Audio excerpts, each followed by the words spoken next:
It's Wednesday, April 20th, and this is now on HNN. They're related. A suspect is in custody after a woman was seen being beaten to death in the middle of the road in Makaha. The eye-opener can happen anywhere. Developing news right now, Russia test fires a new intercontinental ballistic missile.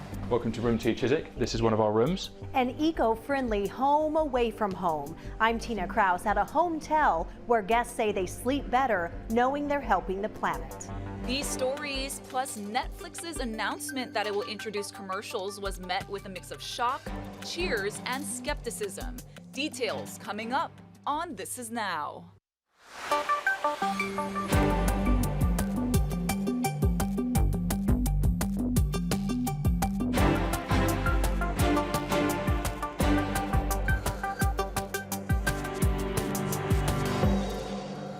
Good afternoon, everyone. We want to begin with breaking news. The verdict is in the federal drug trial of former Big Island doctor and Catherine Kealoha's brother, Rudy Puana.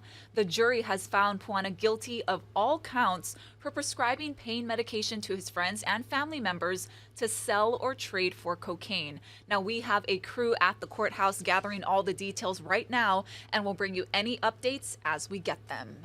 We got more developing news coming into the H&N Digital Center. Want to get you the very latest on that overnight murder on the west side. That's right. Honolulu police have made an arrest after a woman was seen being beaten to death in the middle of a highway in Makaha. HPD held a media briefing just a short time ago.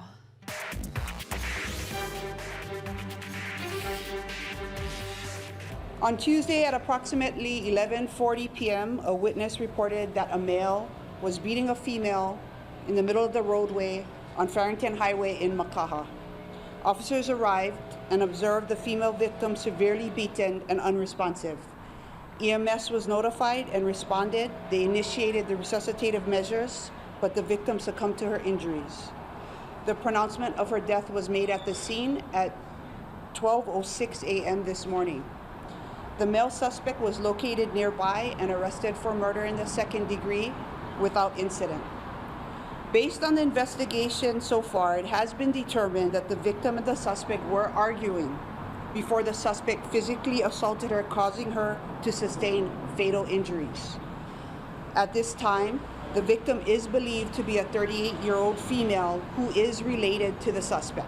Now, H&N's police sources have identified the suspect as Joshua McPeak. We also had an H&N crew at the scene for much of the morning near Opena Street, and we talked to some neighbors nearby the scene. Alfred Collins lives across the street from the incident. Here's what he had to say. This is the first time that something like this happened over here, because most people here are retired and families, and it's basically kind of quiet. And then to look out here about 2-something in the morning and see this, is like, the eye-opener can happen anywhere. We'll stay on top of this story all day long here at Hawaii News Now, so keep checking those H&N digital platforms for updates. DOH reported today 17 new COVID-19 deaths over the past week. The additional fatalities raised the state's COVID death toll to 1,407. Meanwhile, Hawaii has also saw 1,736 new infections in the last 7 days. Keep in mind that total does not include positive test results taken from home tests. The health department also said that it's run out of federal funding for testing. That means today will be the last day for testing through Aloha Clear. While the state is closing free testing sites, there are still other ways to get tested. Starting today, the mobile lab at the airport will be open every day except Sundays. You can also order free tests from the federal government. Most pharmacies also have them in stock. A proposal to cut Hawaii Island's gas tax may have lost some traction. Here's what Mayor Roth had to say about it today on Sunrise. Because you were telling me that it looks like at this point it probably won't pass. Right. So I think the first vote that they had at council, it didn't have the majority of votes, and if it doesn't have the majority, it won't even get up to the mayor's office. And for your perspective, you feel like this isn't going to have enough of effect of helping people make ends meet? No, I think, we're looking at how much it would be, maybe a couple of $100s a year for an average family, but not really that big a difference. Now to the war on Ukraine. Russia claims it has successfully tested a new intercontinental ballistic missile. For the latest on this, we want to bring in Hawaii News Now's chief national political analyst, Greta Van Susteren. Now, Greta, should we be worried about this?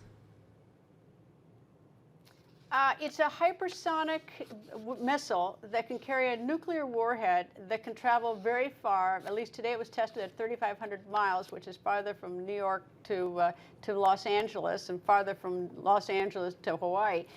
So yes, anytime any country that's not friendly to us, it's not part of the NATO alliance, has a new sophisticated weapon, naturally I think there's reason to be concerned, especially when you're talking about nuclear weapons. Obviously the real concern is are they going to use it?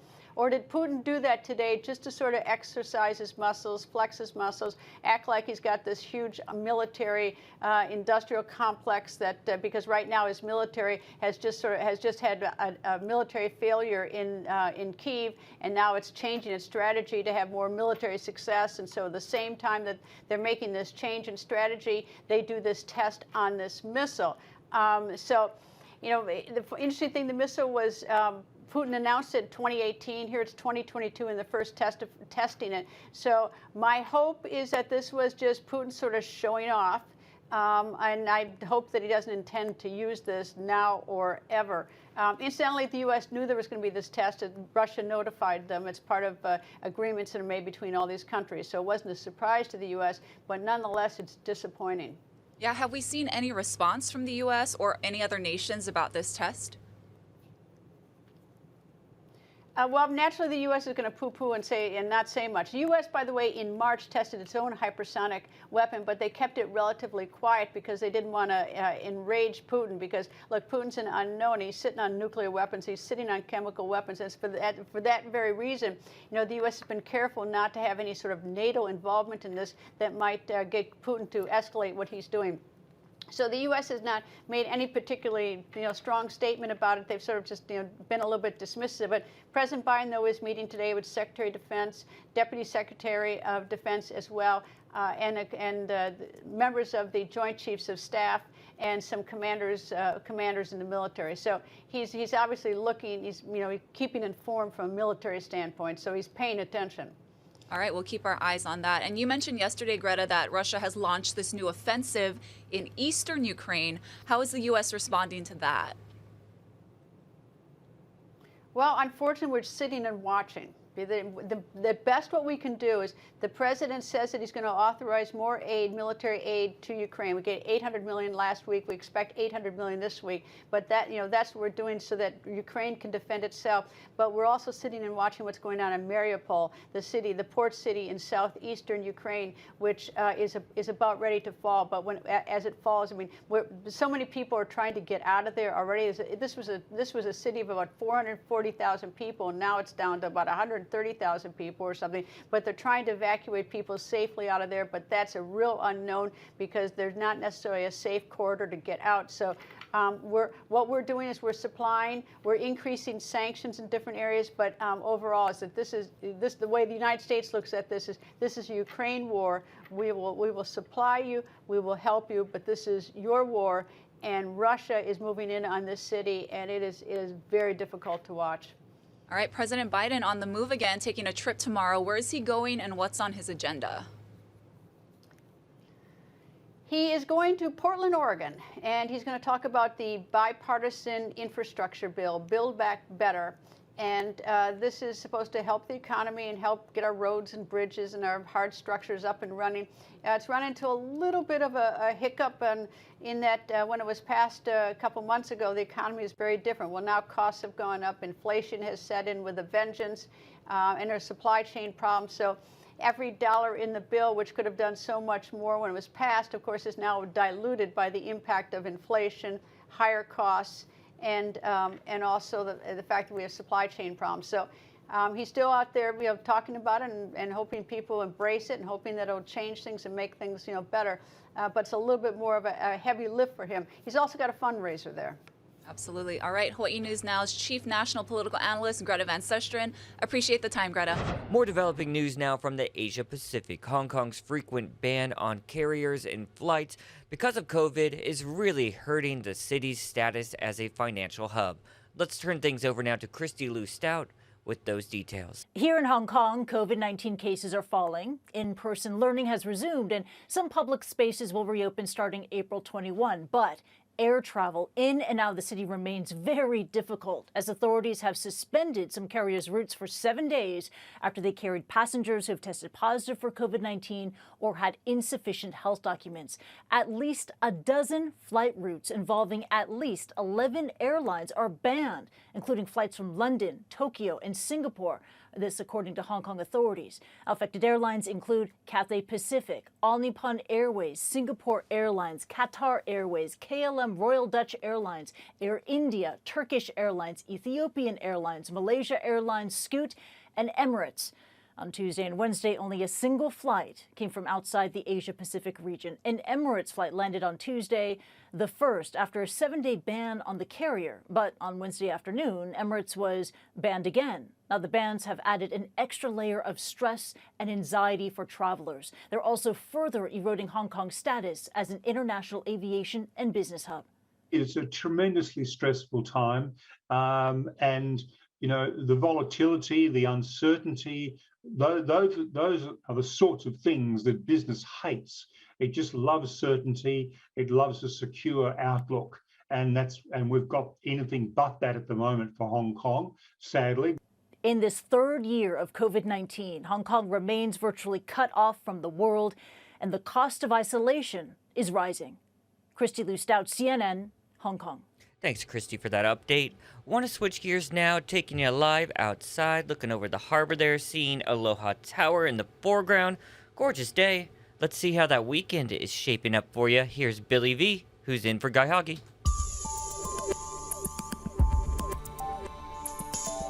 We'll see what we have here for you. First of all, the trades are going to be blowing east-northeasterly winds 15 to 25 miles per hour today. And look at this. It holds steady all the way through the week, the weekend, and even beyond Monday. Look at this. It gets stronger, 20 to 30 miles per hour. So the little bit of a difference in the days here. We got breezy conditions, some sunshine today. We're expecting wetter weather Thursday and Friday as the disturbance gets closer to the islands. Saturday and Sunday, we'll see a little bit more sunshine. Now, as we're looking at this, the 7-day forecast looks great. Daytime high 83, 84 degrees. Hilo, a little bit of a different story. As I checked the forecast just a little bit ago, mostly cloudy skies with chance of showers more in the evening hours than the early morning hours. After a 2-year pandemic break, the Merry Monarch Arts and Crafts Fair is underway, and some of the vendors are students. Mahealani Richardson reports from Hilo. At Keana La'ahana Public Charter School in Hilo, Hawaiian protocol and a sense of ohana are important, so enduring the isolation of the pandemic made life difficult for these young lives. At one point, it got very depressing for me. It was just like that no social contact. Being around my kumus, being around my classmates or friends, even the younger kids, is kind of what I like to do. Now, senior Kahealani Pelekane and junior Cameron Vasquez are making lei to sell at the Merry Monarch Arts and Crafts Fair. It's a school tradition that they're taking part in for the first time. I just wanted to give out my vibes, my mana to others. Pelekane uses puakenikeni flowers for her lei, and Vasquez makes what's called the Hilo twist. When we work together, it's like binding us together as like one. Artwork and photographs will also be for sale, made by the students. Hula is an art form, so is visual arts. All of their imagery comes with mo'okuauhau, comes with genealogy. Like I always tell them, what I can't teach you is the eye. You have to have an eye for what you do. What I can teach you is how to stay rooted in your work. The po'okula, or head of school, says making products for the craft fair teaches sustainability, entrepreneurship, and life lessons. I like the excitement of it all, the sharing, meeting our families again. Our monarch's coming, we gotta get ready. Mahealani Richardson, Hawaii News Now. Well, a Merry Monarch fashion showcase took place last night. Let's turn things over to Grace Lee with a recap. And I have Noel Ross, who helped to organize some of these events and here to talk about it. And the fashion showcase yesterday, everybody was dressed up and excited. It was so fun to watch, right? Oh my gosh, it was amazing. Have it all come together finally. Everyone was here, even Sunny. Yes. We had a lot of fun, and so many designers all coming together, and just the collaboration and the support amongst everyone and the designers. It's they support each other, and the energy is high, and we're excited, and it's getting us ready. There seem to be a lot of new designers kind of taking the bull by the reins and showing some great clothing. Was it nice to see some new faces among the crowd? Well, that's the fun part, is that we're continuing to share this journey and so many more stories, and all of these designers have amazing stories, and they all felt like it was meant to be for us to be in this moment with them right now, and when some of them really needed the help too. And as awesome as the showcase was yesterday, don't worry, it's not over. You can still buy and check out all these designs here at the Nani Loa, because they're going to have a marketplace starting today for the next few days, right? Yeah, today kicks it off. So Wednesday through Saturday, 10 a.m. to 3 p.m. We'll be here at Grand Nani Loa Resort, all the designers and more. That was just a preview of last night, little taste. So everyone's going to be here, and we'll have some morning mimosas kicking off here. All right, I like it. Continues on. Sip and shop, you're talking my language, girl. Now, we have some beautiful models here, and I wanted to get their designs in because I want to know who designed these clothes. Yeah. So we've got our 3 beautiful ladies this morning, and we've got designs by Kamaholi'i here from Hawaii Island up in Waimea. I love the pants. Oh, I know, right? And yeah. Black and gold is just so stunning. So much fun. And Wahine Toa, who's here as well from Kona, Big Island.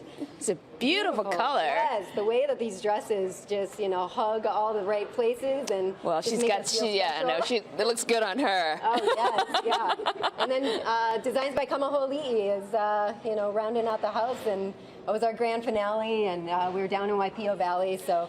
We seem to be seeing a lot of this kind of kimono type that goes over. Yeah, it's great. It's so versatile. I love it. Many different ways, and it's always flattering. And it's, I think, good for all ages, right? Yes, yeah. So it's a lot of fun, and so excited. Thank you guys for being here, and we're just loving the energy and everyone being back, and Merry Monarch, finally, just so many hugs, so many kisses, and people so dressed up. So we want to make sure we capture all the fun and excitement. Noelle, thank you for being here. Thank you, yes, and thank you. And Miley Girl is representing from Oahu, so you look great. It's fun. It's fashion fun, and that's what we're here to enjoy and just be together, like you said. The reunion is happening again, and love having you guys here. It's been amazing. Love being here. So Merry Monarch, of course, Hoike night tonight, but the marketplace starting today if you want to check it out for the next 4 days at Nani Loa. Grace and the Sunrise crew yet again out there having fun, and on the road. Yeah, on the road, and we are not on the road right here in the digital center, but we're not. Glad to be with you. Let's see what else the interweb is talking about today. Netflix making a lot of headlines. Yeah, it may do something that it's long time resisted. A lower cost subscription supported by ads. Boo. Yeah, no. No. This comes after the streaming giant lost a bunch of subscribers for the first time in a decade. Part of it was due to the war in Ukraine, because Netflix pulled out of Russia, losing more than 700,000 subscribers. It's a pretty surprising number there. The soaring inflation is also forcing some people to cut costs, and of course they would choose Netflix because that's a way you have to cut. Yeah, and the whole password thing. Yeah, totally. Let Sharing us the live, password. Netflix. Don't take it away. Especially with so much competition out there, you'd think they'd be a little nicer. Yeah. Oh, well. Well, right. Victoria's Secret, you guys, has its first male ambassador. So Darren Barnett, an actor and producer best known for his role in the Netflix series Never Have I Ever, will promote Pink's gender-free collection and participate in the fall launch of its fleece shirt jacket. Now, Barnett will also be part of the company's Mental Health Awareness Month events, including an Instagram Live conversation. Victoria's Secret says this move is part of its overall focus on inclusion. And we're talking about some snack food, one of my faves. So how do you guys eat your Oreos? Well, MIT researchers are looking at the science behind Oreo twisting, or Oreoology as they call it. So they released a report on their efforts to perfect perfectly twist the cookies so that the cream is evenly distributed on each side.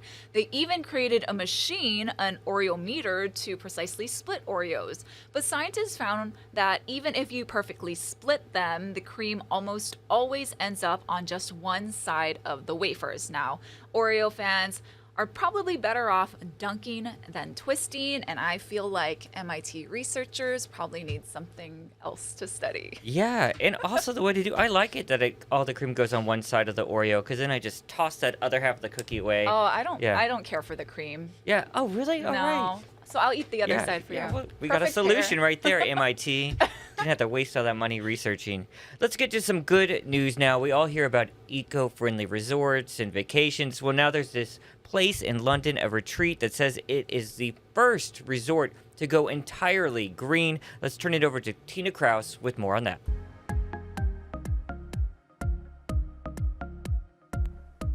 Welcome to room 2 Chiswick. This is one of our rooms. At first glance, it's a traditional hotel room. Feels very homey. Exactly, right? But a closer look at London's first home-tel reveals its planet-saving secrets. When focusing specifically on carbon, room 2 Chiswick is the most sustainable hotel in the world. Instead of fossil fuels, renewable energy powers the building. There are solar panels on the roof, and geothermal pumps pull heat from deep underground. That convert 100% of our heating, cooling and hot water needs. The showers, said to use 40% less water, are a guest favorite. The water pressure and the water temperature are perfect. And motion sensors help save more energy. When there's no movement detected in the room, there's no heating and no electricity being burned. Waste is a dirty word inside this plastic-free property. Clean and green is the name of the game. They're cooking here and they're recycling here. Exactly, and so the food waste we're going to be composting on site, and then we can use that for our vegetable garden. Even the carpets are recycled, made from fishing nets collected from the ocean. As a small initiative which helps reduce plastic pollution and puts it to a new useful life. All of the eco-friendly features keep guests like Jared Brown coming back. Oh, I absolutely sleep better in an environmentally friendly hotel. This is the future. Creators hope hotels around the world will follow their lead and sleep better, doing their part for the planet. Tina Kraus, CBS News, London. Speaking of environmentally friendly moves, BMW switching things up. Check this out, guys. Yeah, BMW is expanding its line of all-electric vehicles. The luxury automaker revealed its latest all-electric car, the i7. The battery-powered vehicle is the brand's take on its new, most expensive sedan. The i7 has a starting price of, get this, over $119,000. Yep. Get out of here. BMW says the car can go 300 miles on a full charge, and that's a good charge. And it has a high-end features like a high-resolution video screen that folds down from the roof so those in the back seat can watch TV. And if you don't want an all-electric vehicle or an EV, the same car can come with a gas engine. That version looks the same but costs a little less depending on what engine you get. She is pretty. Yeah, it is nice. And they did a good job with those promotional pictures. I like the color choices. All right, guys, that is going to do it for This Is Now. You saw we had so much news developing right here in this half hour, and it's going to keep developing throughout the afternoon. That's why you're going to want to check back in with Ashley at 4 on KHNL. Don't forget, another source of news, we're podcasting all the time here at HNN. Go anywhere you find your podcast. Search Hawaii News Now right now and see a whole playlist of options you can listen to anywhere on the go. I listen on my afternoon walks quite often. You guys have a good one. Bye-bye.